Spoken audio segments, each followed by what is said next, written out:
Hi, today I will show you how to gather translation suggestions from your community and how to approve them.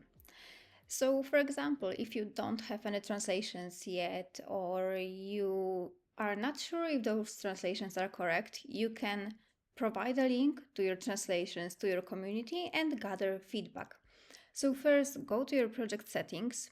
Here, enable public suggestions. You can add some intro message, add your logo, and decide which languages should be available for translators, for community.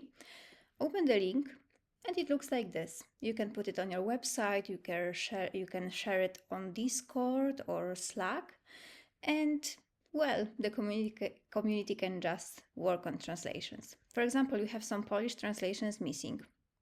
We can open the list. We can filter to show missing translations only, but let's just check what appears here. For example, we have some suggestions already here, so it's fine. Here is some suggestion as well. We can check other translation. We can suggest corrections. For example, here we can adjust it. Let's change it to a different translation to Polish, which will fit better in this case. Like this, we can add a comment, we can post suggestion, okay?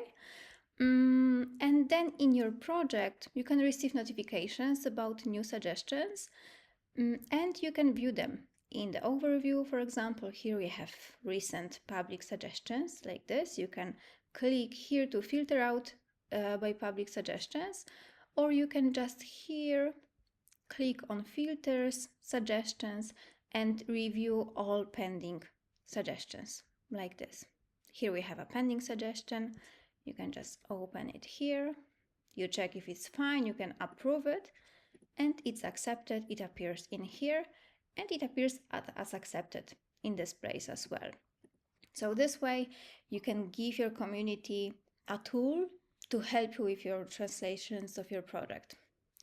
I hope this helps, and if you have any questions or feedback, feel free to reach out. Thanks. Bye-bye.